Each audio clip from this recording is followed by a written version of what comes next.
증기기관에 의해 인간과 세계의 공간은 단축되었다. 철도의 출현으로 이질적인 공간은 균질적인 공간으로 탈바꿈했다. 거리의 마찰이 극복됨으로써 각 지역의 고유성은 파괴되고 자본주의적 생산과 소비 공간으로 흡수되었다. 철도가 이동하는 곳마다 도시들이 솟아났다. 철도는 인간의 공간 지배력을 급속하게 넓혔다. 상품 유통이 촉진됨에 따라 자족적인 지역 경제는 국민 경제로 수렴되었다. 또 인간이 자연의 순환적 리듬에서 벗어나 인공의 기계적 리듬에 호흡을 맞추게 된 것도 철도 때문이었다. 철도는 인간에게 기계적 시간을 강제했다.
선택의 합리성은 대단히 중요할 뿐만 아니라 아주 현실적인 문제입니다. 그러나 합리적이라고 생각한 선택의 방법이 사실은 그렇게 투명하거나 공평하지 못한 경우가 많습니다. 이 역시 알아야 면장을 합니다.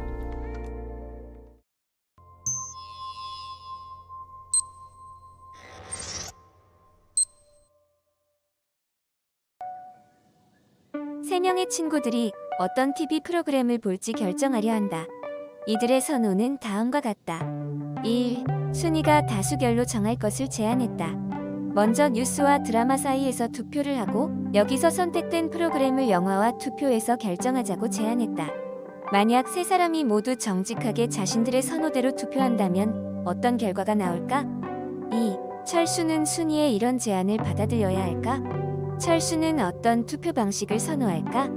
3. 다수결 원칙의 문제점을 말해보시오.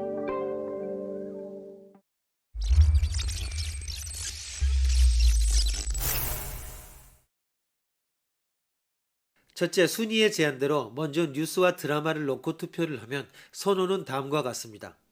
철수, 뉴스가 드라마보다 우위입니다. 영희, 드라마가 뉴스보다 우위. 순위, 뉴스가 드라마보다 우위. 따라서 뉴스를 선택하게 됩니다. 다시 뉴스와 영화를 놓고 투표를 하면 세 사람의 선호는 다음과 같습니다. 철수, 뉴스가 영화보다 우위. 영희, 영화가 뉴스보다 우위. 순위, 영화가 뉴스보다 우위. 따라서 영화를 선택하게 됩니다. 결국 최종적으로 영화를 선택하게 됩니다.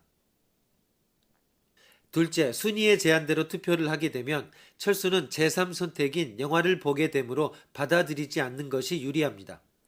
철수의 입장에서는 먼저 드라마와 영화 사이에 투표를 하고 여기에 선택된 프로그램을 뉴스와 투표해서 결정하는 방식을 선호할 것입니다.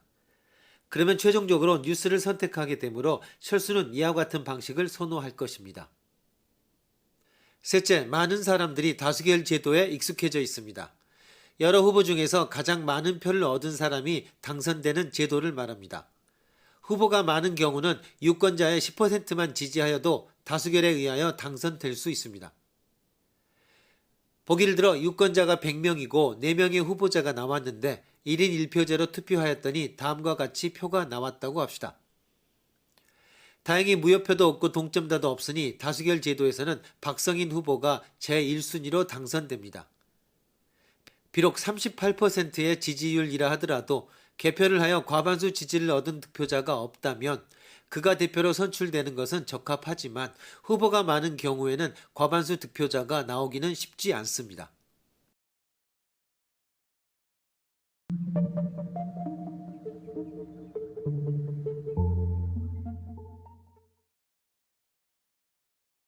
대통령, 국회의원, 반장 선거 등 모든 투표에 예외 없이 적용되는 게 다수결입니다.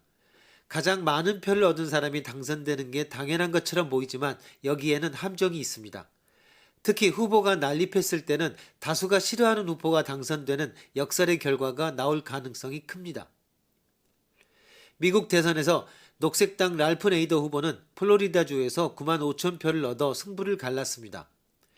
대부분의 네이더 추종자들은 차순위로 고어를 지지했지만 거꾸로 부시를 당선시키는 역설을 만들어낸 것입니다.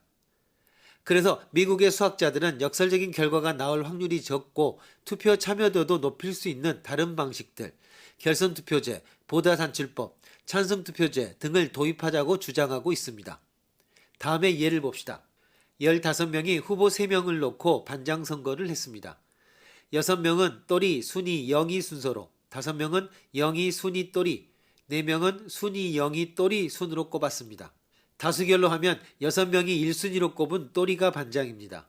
하지만 결선 투표를 하면 1, 2위인 또리와 영희가 결선에서 맞붙게 되고 영희가 9표를 얻어 최종 승자가 됩니다. 1순위에 2점, 2순위에 1점, 3순위에 0점을 주는 보다산출법을 적용하면 순위가 1등입니다. 수학자들은 순위가 진짜 민의를 반영한 반장이라고 믿습니다. 캘리포니아대 수학자 도널드 사리 교수는 후보가 6명이라고 가정하고 카우스 이론으로 분석한 결과 다수결이 역설적 결과를 낳을 확률은 보다산출법에 비해 무려 1050배나 높았습니다. 보다산출법은 대학, 스포츠팀 랭킹 평가나 수상자 선정 때 많이 쓰입니다. 찬성하는 모든 후보에 표를 던지는 찬성투표제는 87년부터 미국 과학기술계에 도입됐습니다. 찬성투표제는 투표가 간단하고 한 번에 선거를 끝낼 수 있어 유엔 사무총장 선거 등에 활용됩니다. 수학자들은 보다산출법이나 찬성투표제가 가장 좋은 투표 방식이라고 믿지만 결선투표도 차선책이 될 수 있다고 봅니다. 프랑스, 러시아 등은 적어도 50%의 지지를 얻어 대통령이 되도록 결선투표제를 도입하고 있습니다.